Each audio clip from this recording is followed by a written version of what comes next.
everyone, welcome to Literally Animated. On this channel, I review books and use software to help with the visualizing. Now the software I'll be using is from a game made way before its time, the Movies game. It allows you to design characters and have them act out scenes. It's tough to play on with newer systems, but there are a couple of us rogues out there who think it's worth all the hassle. But that's a story for another day. The story for this day is Thousand Splendid Suns by Khaled Hosseini. This is the follow-up to the much-acclaimed debut novel from Hosseini, The Kite Runner, a tale of friendship, fatherhood, and redemption during the rise of Taliban. It came out in 2003, and in the time after that, Hosseini came to speak with many female Afghan refugees, and he realized that the female perspective during this time of political turmoil was just as important as the males. So in 2007, A Thousand Splendid Suns was released with not only one female narrative, but two. We get two female protagonists. Now you may think, two main characters, there's lines, the Taliban, politics, that's a lot to read. It is and it isn't. Everything is woven together almost effortlessly. We get the news about war and politics from the newspaper and radio shows like they do. And if there's a passage describing who's fighting or trying to rule, usually there's a direct consequence that affects the characters in the story. And let's talk about those characters, mainly our main characters.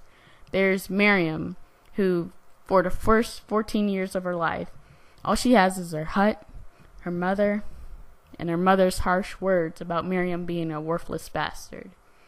She does have visits from her well-off father, but soon she finds herself wanting more than what she has in her kolba. So she leaves it and gets more than what she bargained for in terms of family.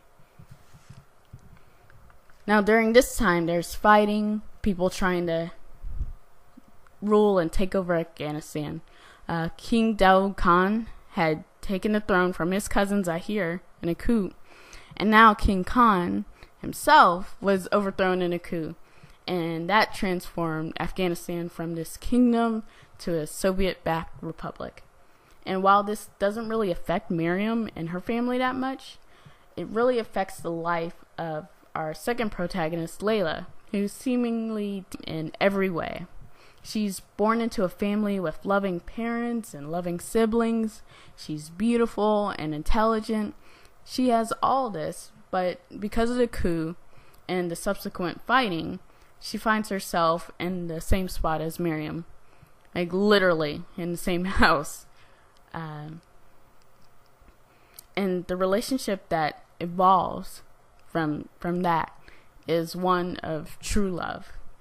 Like there are a couple of love stories in this novel, and I would say this is the strongest. These two women find family that they've been missing in each other, and the things they say to each other and do for one another is so heartwarming. It's tragic, it's beautiful, and absolutely my favorite part of the book.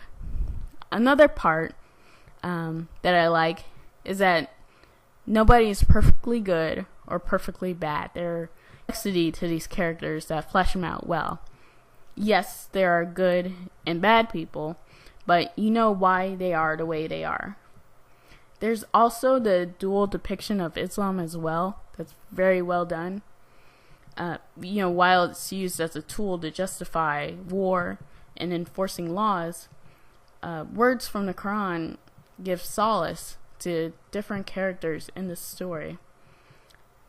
In short, Thousand Splendid Suns is a great book. I was enthralled. I had my heart ripped out and put back in again, healed.